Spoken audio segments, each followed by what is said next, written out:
In the golden age of television, when networks held absolute power and performers were merely pawns in their corporate games, one red-headed comedian dared to challenge the system. What Lucille Ball did in 1951 wasn't just brilliant, it was revolutionary. With a single calculated move, she outsmarted the most powerful executives in Hollywood and changed the entertainment industry forever. Little did the world know, this decision would create a television empire worth hundreds of millions and establish a precedent that every actor, producer, and creator benefits from today. This is the untold story of how Lucy got the last laugh. Long before she became America's sweetheart, Lucille Desiree Ball was just another struggling performer in the unforgiving landscape of 1930s Hollywood. Born in Jamestown, New York, in 1911, Lucy's path to stardom was paved with rejection, heartbreak, and an unwavering determination that would later serve as her greatest weapon against the network executives who underestimated her. Picture a young woman with fiery red hair, though few knew it was actually brown, carefully dyed to achieve that signature copper glow standing in countless audition lines, hearing no more often than yes. She worked as a model, struggled through bit parts in B-movies, and endured the soul-crushing reality of being labeled a second-rate actress by Hollywood's elite. The studio system treated performers like commodities, to be bought, sold, and discarded at will. But behind those expressive eyes that would later captivate millions, a sharp business mind was forming. Every rejection taught her something about the industry's power structure. Every small role showed her how the game was rigged in favor of the studios. And with each passing year, Lucy Ball was quietly learning the rules of a game she would eventually rewrite entirely. The transformation from struggling actress to comedy genius didn't happen overnight. It was forged in the crucible of countless radio performances, where she discovered her gift for physical comedy translated beautifully into vocal expressions. Her work on My Favorite Husband revealed a comedic timing that was nothing short of genius. But more importantly, it introduced her to the man who would become both her greatest love and her most trusted business partner. Little did anyone suspect that this seemingly naive redhead was methodically studying every contract, every negotiation, every power play happening around her. She was preparing for a battle that would define not just her career, but the entire future of television, entertainment. The year was 1940, when fate intervened in the form of Desiderio. Alberto Arnez, y de Asia, a Cuban bandleader with charm, talent, and an accent that made studio executives nervous.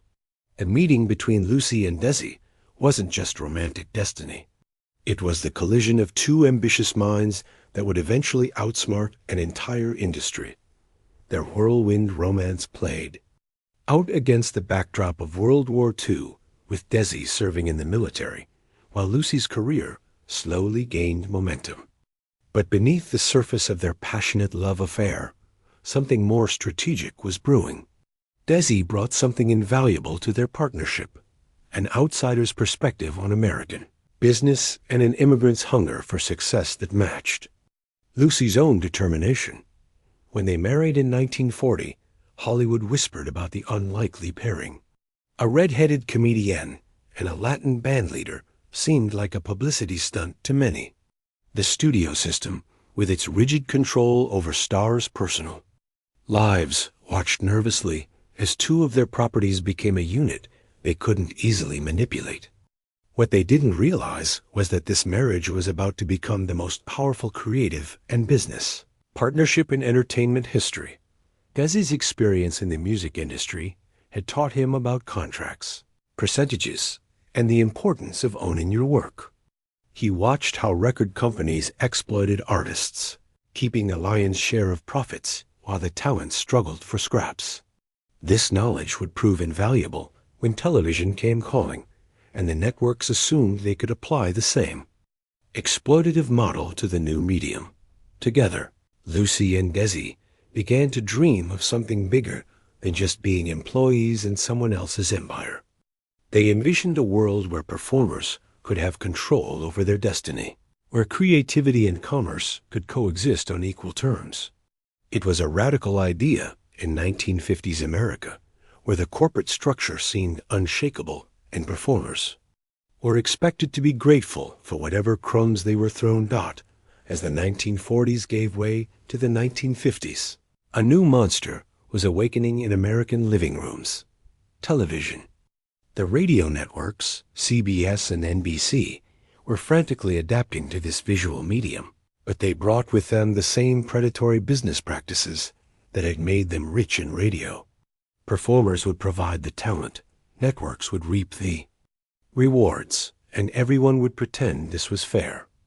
The television landscape of 1950 was the Wild West of entertainment, with networks writing contracts that heavily favored corporate interests.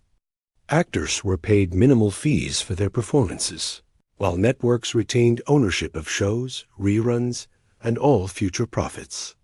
It was a system designed to create corporate wealth while keeping talent financially dependent and artistically constrained.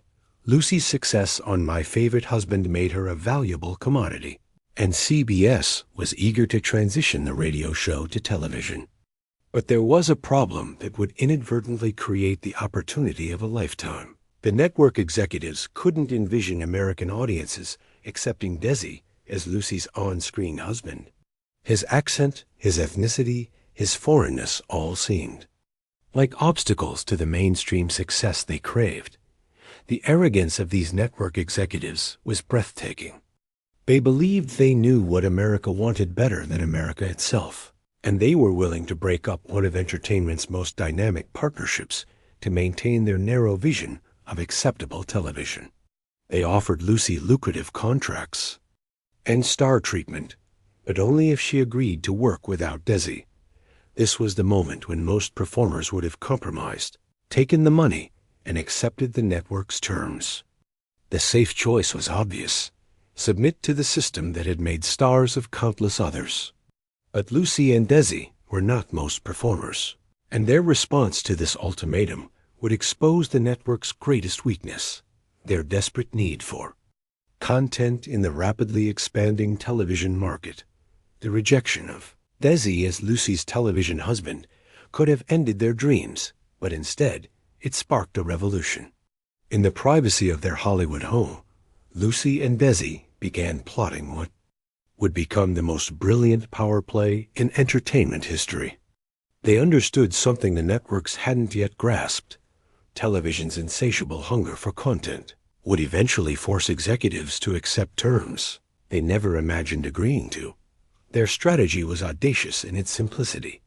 Instead of begging for network approval, they would prove their concept's commercial viability through live performances.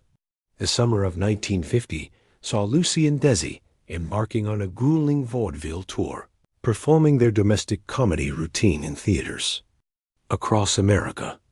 Night after night, they refined their act, tested their chemistry, and most importantly, demonstrated that audiences loved them together.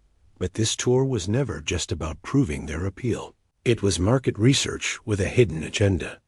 Every laugh, every standing ovation, every sold-out performance was ammunition in a negotiation that hadn't even begun yet.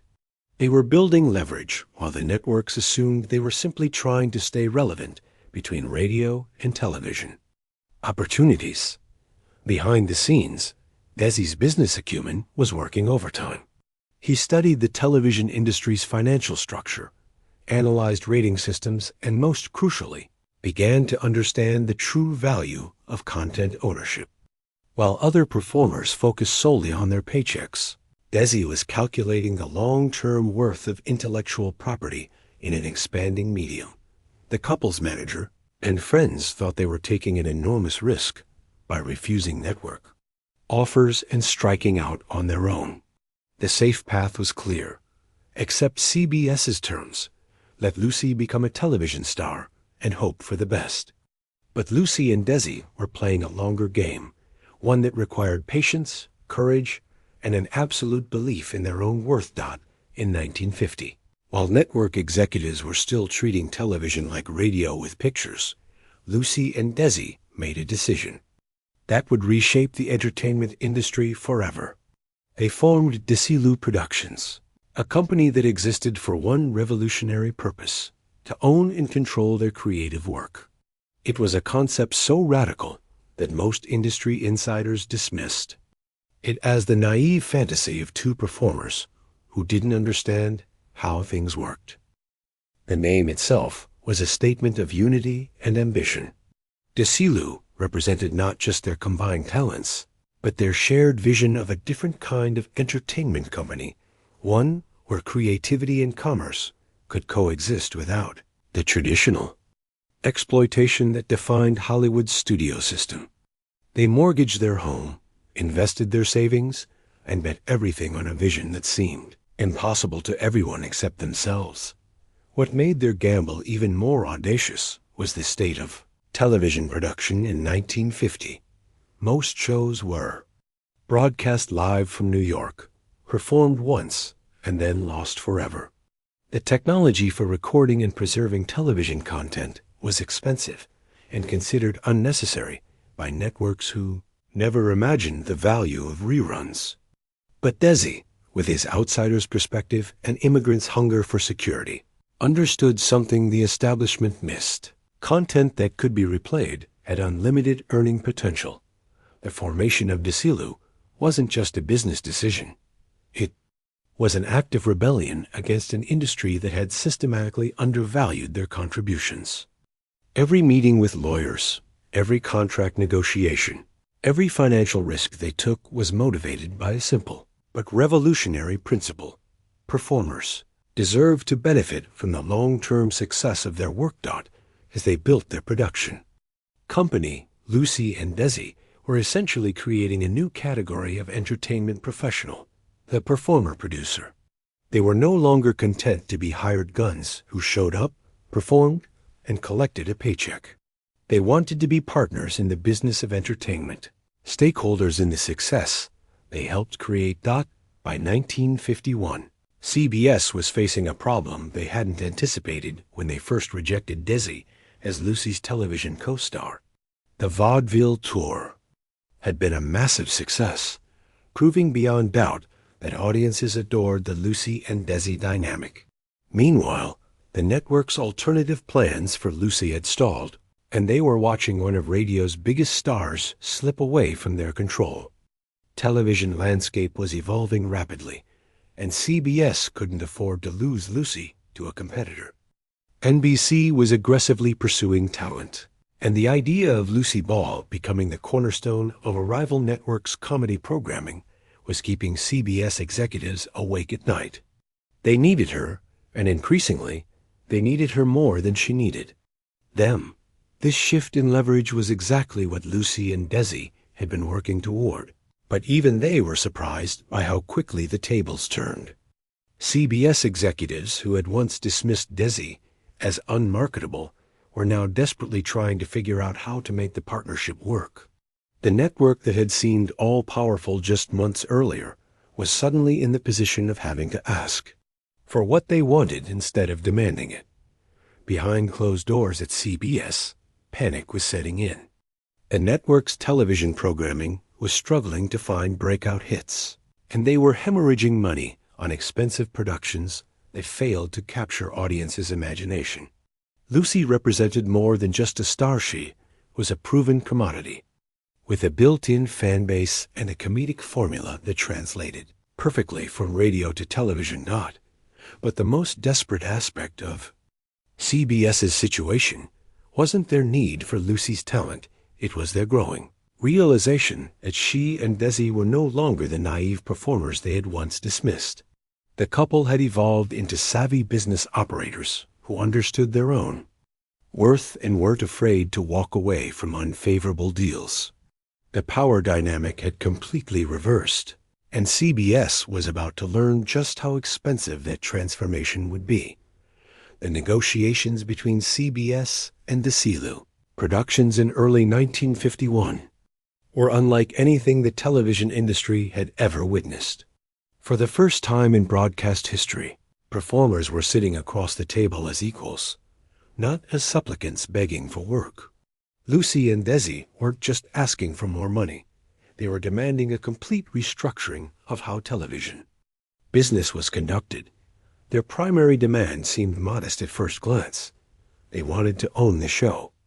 But CBS executives quickly realized the implications of this request. Ownership meant control over reruns, syndication rights, and all future revenue streams from the program. It meant that Desilu Productions, not CBS, would benefit from the show's long-term success. It was a concept so foreign to network thinking that initial negotiations stalled over the sheer audacity of the proposal. What CBS didn't understand was that Lucy and Desi had already calculated the risks and rewards of their position. They were prepared to walk away from television entirely, rather than accept the traditional performer-for-hire arrangement. Their vaudeville tour had proven their earning potential outside of broadcasting, and they had enough savings to wait out the network's inevitable capitulation. The tension in those negotiation rooms was palpable. On one side sat network executives, accustomed to absolute control over their programming, backed by corporate lawyers who had never encountered performers with such sophisticated business demands. On the other side were Lucy and Desi, supported by their own legal team and armed with the confidence that comes from knowing you have something the other party desperately needs. As weeks turned into months, CBS's desperation grew. Their fall television schedule was taking shape, and the Lucy-sized hole in their programming lineup was becoming increasingly problematic. Meanwhile, rumors were circulating that other networks were interested in the Desilu package, adding even more pressure to reach an agreement that would have seemed impossible just a year earlier. The breakthrough in negotiations came when Lucy and Desi proposed what appeared to be a compromise, but was actually a masterstroke of strategic thinking. They offered to reduce their upfront salary demands in exchange for complete ownership of the show after its initial run. To CBS executives focused on immediate costs and quarterly profits, this seemed like a reasonable trade-off that would save the network money in the short term. What the CBS executives failed to grasp was the revolutionary nature of what they were agreeing to. Television reruns were barely a concept in 1951, and the idea that old episodes could generate significant revenue seemed far-fetched to executives trained in the disposable medium of radio. They were essentially trading future goldmine rights for immediate budget relief, and they had no idea what they were giving away. Lucy and Desi, however, had done their homework. They understood that television's growth would eventually create demand for content to fill increasing broadcast hours. They envisioned a future where successful shows could be rebroadcast indefinitely, generating income long after the original production costs had been recouped. It was a vision that required them to think like media moguls rather than performers. The compromise also included provisions that seemed minor, but were actually crucial to Desilu's long-term strategy. They retained control over the show's format, casting decisions, and production methods. This meant they could ensure quality standards that would make their content valuable for decades to come. Every seemingly small detail in the contract was actually part of a larger plan to build a sustainable entertainment empire. When the deal was finally announced, industry observers praised CBS for securing Lucy's services while keeping costs manageable. What they didn't realize was that Lucy and Desi had just pulled off the greatest heist in entertainment history, legally and brilliantly positioning themselves to benefit from every future dollar their creation would generate. With the ownership issue resolved, Lucy and Desi faced another crucial decision that would amplify their brilliant business strategy: how to produce the show. The standard practice in 1951 was to broadcast live from New York, performing each episode once for immediate transmission, and then moving on to the next week's show. It was efficient, cost-effective, and perfectly aligned with the disposable mentality that dominated early television. But Desi had a different vision, one that seemed extravagant and unnecessary to network executives. He insisted on filming the show in Hollywood using multiple cameras, creating a permanent record of each episode. The additional costs were significant, and CBS balked at what seemed like an expensive luxury. Little did they know, this decision would transform their compromise into the most valuable concession in television history, that the genius of filming rather than broadcasting live wasn't immediately apparent to anyone except Desi, while others saw only additional production costs.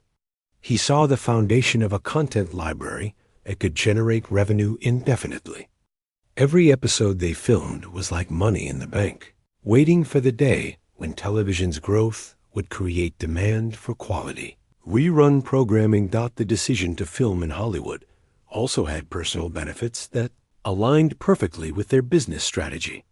Lucy was pregnant, and the couple wanted to maintain their California lifestyle while building their television empire. By insisting on West Coast production, they were essentially creating the template for the modern entertainment industries. A geographic center got most revolutionary of all. The filming process Desi developed became the standard for television comedy production. The 3-camera setup, the live studio audience, the careful attention to performance quality, all of these innovations were motivated by their understanding that they were creating something of lasting value, not disposable entertainment. When I Love Lucy premiered on October 15, 1951, it wasn't just another television show. It was the debut of a new kind of entertainment enterprise. From the first episode, it was clear that something special was happening.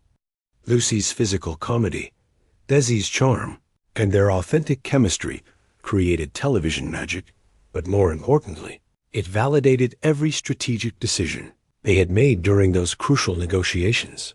The show's immediate success vindicated Lucy and Desi's faith in their partnership, but it also began to reveal the true magnitude of their business triumph.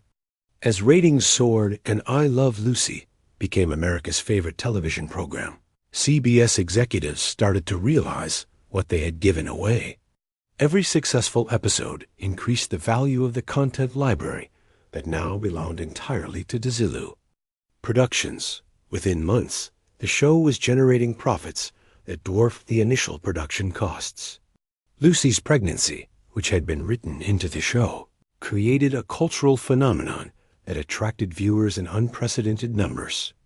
The birth of Little Ricky drew more television audiences than President Eisenhower's inauguration, proving that Lucy and Desi had created something more valuable than entertainment. They had become part of American culture, but the real genius of their strategy was just beginning to emerge. As I Love Lucy established itself as a hit, other television markets started expressing interest in broadcasting the episodes. Since Desilu owned the content, they could license it to local stations and international broadcasters, creating revenue streams that CBS couldn't touch. The show they had compromised to obtain was making Lucy and Desi wealthy beyond their wildest dreams. The transformation was remarkable to witness. Within 2 years, the struggling performers who had been rejected by network executives had become multimedia moguls whose business decisions were studied and envied throughout the entertainment industry. They had proven that talent combined with strategic thinking could overcome even the most entrenched corporate power structures. By 1953, something unprecedented was happening in American television. Local stations across the country were clamoring to broadcast old episodes of I Love Lucy, and Desilu Productions found themselves in the enviable position of licensing content they already owned to an eager marketplace. The rerun phenomenon had been born, and Lucy and Desi were its primary beneficiaries. The financial implications were staggering.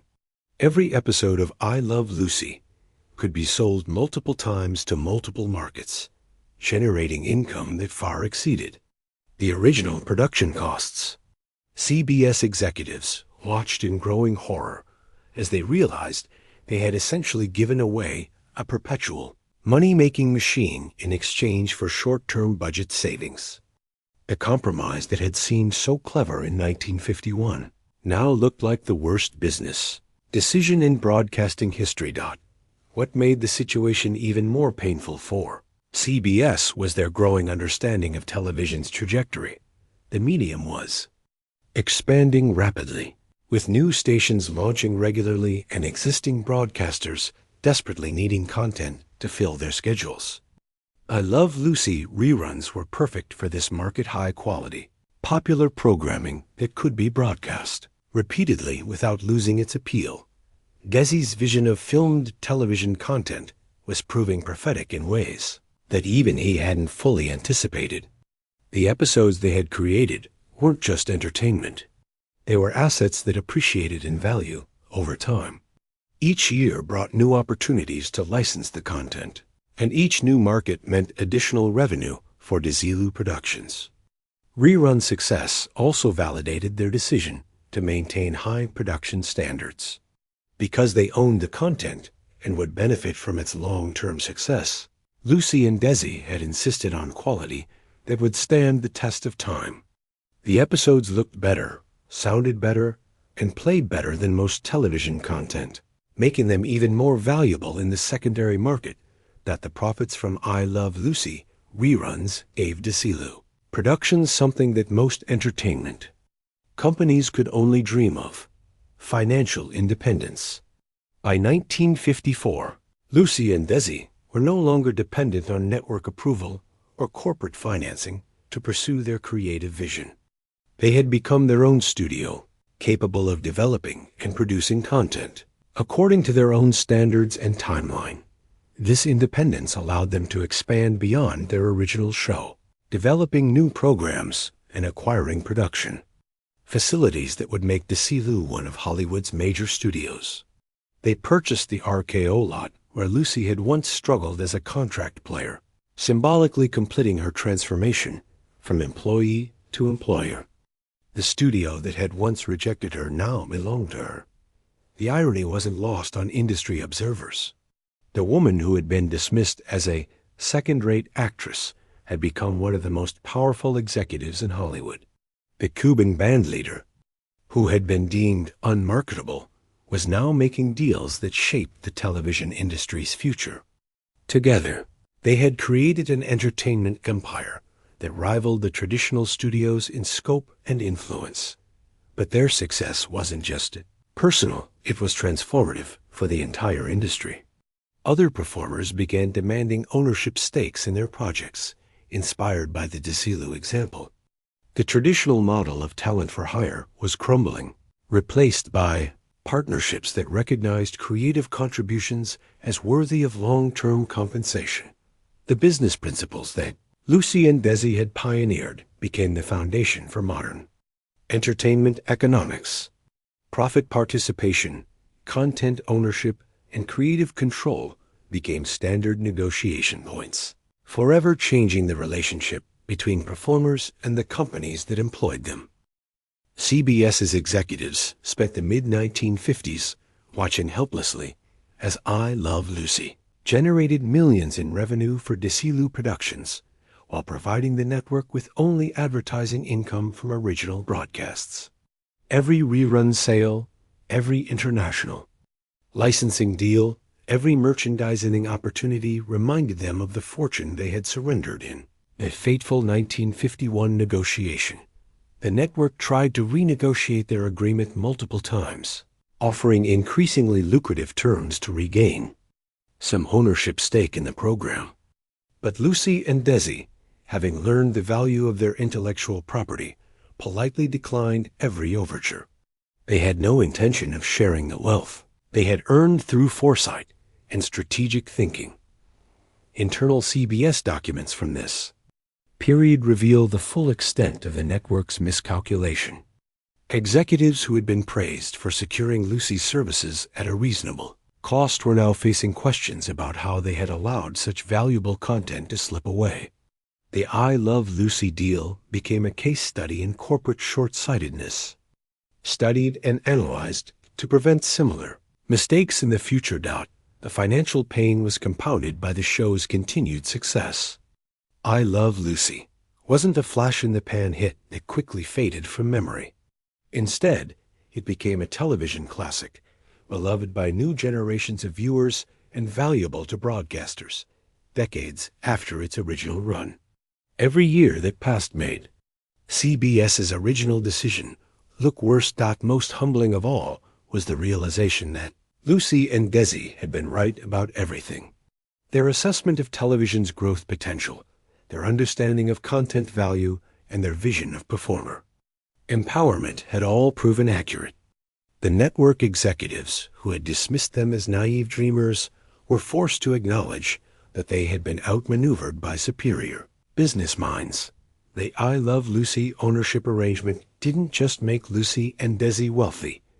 It fundamentally altered the power structure of American entertainment. Their success inspired a generation of performers to think beyond traditional employment, relationships, and consider themselves as business partners rather than hired talent. The Desilu model became the template for countless future deals. By the time I Love Lucy ended its original run in 1957, the show had generated more money through reruns and licensing than most major motion pictures earned through their entire theatrical runs. The episodes continued to be broadcast around the world, introducing Lucy and Desi to audiences who hadn't even been born when the show premiered. Their brilliant 1951 negotiation had created a global entertainment franchise. The impact extended far beyond television. Music artists began demanding ownership of their master recordings, inspired by the Desilu example. Film actors started negotiating for profit participation in their movies. Writers, directors, and producers all began to understand that creative work could generate long-term wealth if properly structured. The entertainment industry's entire economic model was transformed. Perhaps most significantly, Lucy and Desi had proven that talent could successfully challenge corporate power when armed with intelligence, patience, and strategic thinking. They had shown that the seemingly impossible was achievable if you understood your own value and weren't afraid to fight for it. Their legacy wasn't just in entertainment, it was in empowerment.